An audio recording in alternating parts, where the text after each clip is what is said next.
amigos, el día de hoy vamos a hablar sobre la educación para la salud en la práctica médica. Quien les habla es Evelyn Tacuy. Empecemos. La educación para la salud debe formar parte de cada uno de los contactos entre el personal de salud del equipo básico de atención integral de la salud y las personas de su comunidad. Mostramos un ejemplo en el que el médico de primer nivel debe en cada consulta hacer un espacio para brindar información, dar instrucciones o también recomendaciones en relación con el problema de salud que existe o los factores de riesgo que se vayan encontrando. Para ello se va a requerir de mucha comprensión y práctica para poder brindar la educación de forma adecuada y eficiente. Educar a las personas va a implicar primeramente el escuchar atentamente. ¿Para qué? Para poder descubrir de esta manera la información beneficiosa para la persona. Según múltiples investigaciones, se ha demostrado que para los pacientes una buena comunicación con su médico tiene una alta prioridad. Para ello, educar al paciente va a involucrar la comunicación consciente y que ésta tenga un objetivo claro, en la que el médico no debe decir cualquier cosa, sino más bien dirigirse a la persona y considerar lo que este paciente realmente va a necesitar. Algunas formas de brindar educación para la salud. Durante la consulta pueden existir diferentes formas de poder dar educación durante la consulta. Primeramente tenemos el informar, es decir, dar una explicación clara al paciente. Segundo tenemos el instruir, es decir, delinear un curso de acción. Y por último tenemos el recomendar. A esto nos referimos a dar consejos al paciente, sobre todo respecto a los estilos de vida saludable que este paciente debe llevar a cabo. Informar. Presentamos un ejemplo para poder explicarlo de una mejor manera. El ejemplo nos dice que una madre de familia explica al médico que su hijo está padeciendo una tos fuerte desde hace una semana y desea saber el tiempo en que seguirá durando y cómo puede aliviar los síntomas. Para esto se debe brindar información sobre la causa de la tos y cuánto tiempo esta tos puede llegar a durar. ¿Podría esto llegar a disminuir los sentimientos de angustia que pueda presentar la madre de familia? El médico además debe dar una explicación estructurada, es decir, lo que tenga una introducción, un contenido y una conclusión. En este ejemplo, el médico podrá llegar a decir algo como: entiendo, usted quiere saber cuánto tiempo va a durar la tos, le explicaré sobre las causas, los cuidados que debe llevar, entre otros. Luego se debe explicar las causas de la tos y su respectivo tratamiento para su recuperación. La explicación va a terminar con una pregunta de ¿mi explicación ha sido útil? También fui clara en lo que le expliqué. Y si la tos no ha disminuido en una semana, usted puede volver en una nueva cita. Instruir. Como ejemplo tenemos una madre de familia consultó a Levi's por una crisis asmática de su hija. El médico, después de colocarla, le explica a la madre cómo utilizar la bombilla. El explicar a la madre de familia cómo utilizar la bombilla no va a ser suficiente. Primero es necesario que ella entienda qué es el asma y cómo se puede llegar a prevenir esta enfermedad, además de la importancia de utilizar el salbutamol regularmente. Solamente después de esto, ella va a tener la apertura necesaria para poder recibir las instrucciones de cómo lograr manejar esta situación, además de que la madre de familia debe ser motivada para poder llegar a superar el problema. Para esto, el médico debe dar las instrucciones, lo cual va a incluir enumerar las acciones que se van a llevar a cabo. Después, explicar el por qué, cómo y cuánto el paciente debe realizar estas acciones. Se debe, si es posible, realizar una demostración.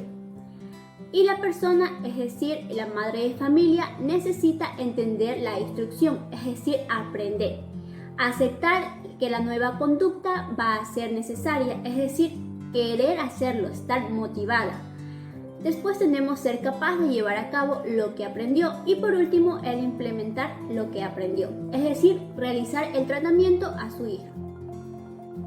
Recomendar.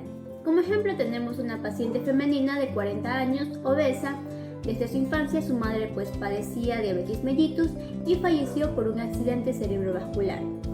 La paciente viene para el resultado de su examen de orina general, ya que se sospechaba una infección. Y en la preconsulta su presión arterial era de 170/95. En este caso, el médico necesita dar algo más que una receta de antibióticos en caso de que se llegara a comprobar una infección urinaria. Dar recomendaciones es una de las tareas más fundamentales en el quehacer del médico.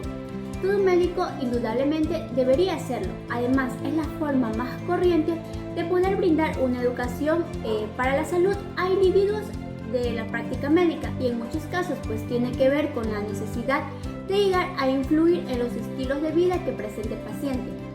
Pero también es recomendable, es muy importante que el paciente sienta esa necesidad de realizar un cambio y acepte y decida seguir las recomendaciones que vaya a indicar su médico.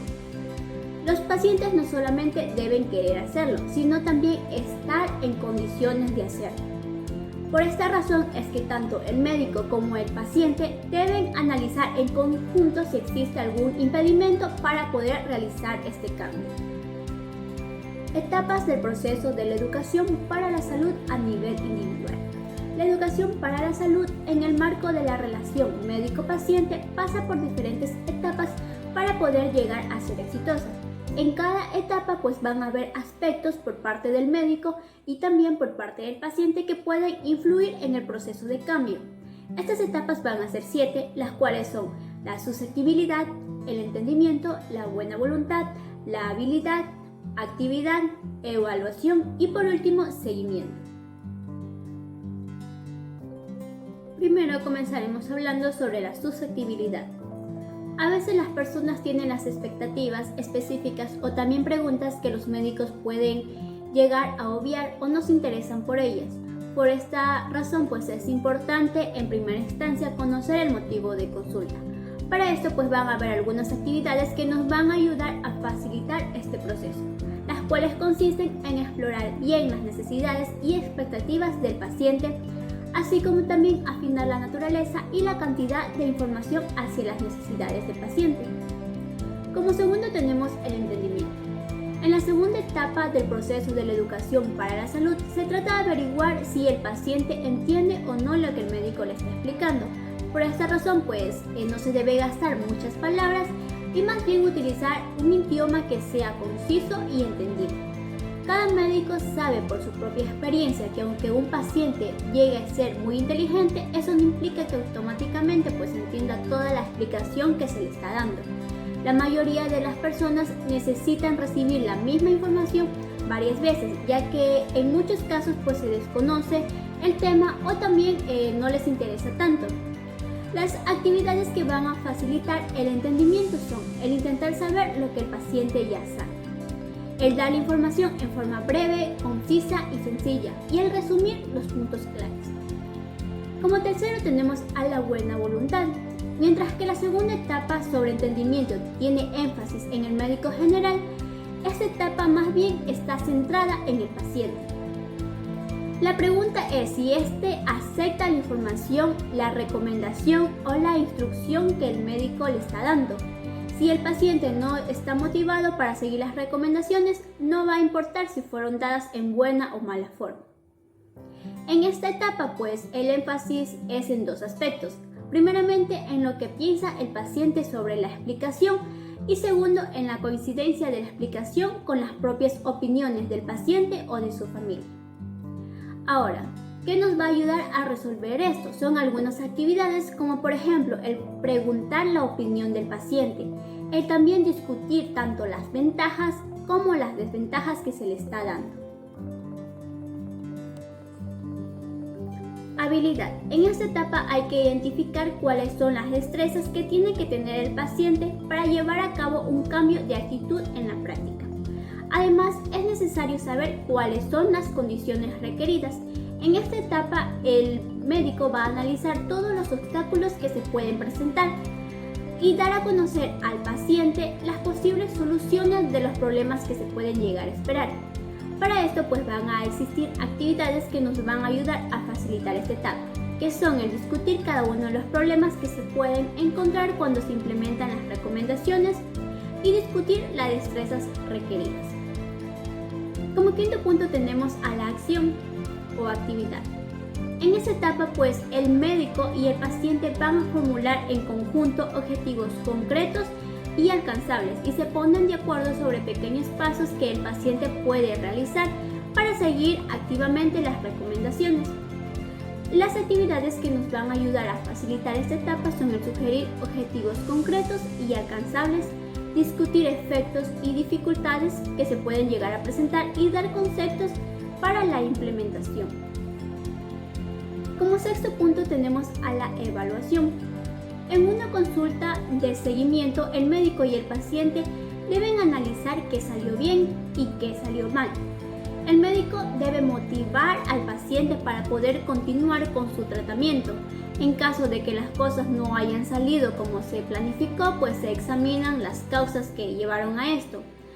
Pues se deben analizar algunos aspectos como la existencia de ciertos factores asociados con el ambiente del paciente o también los nuevos compromisos por establecer.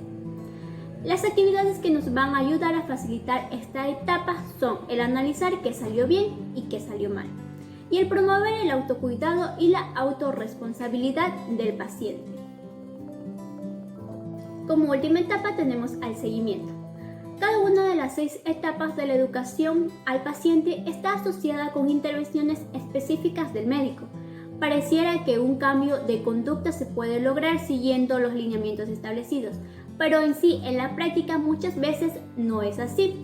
Como todos los médicos bien saben, si en la primera consulta el paciente parece muy motivado, en la siguiente puede resultar que esta motivación va a disminuir y que haya perdido su efecto.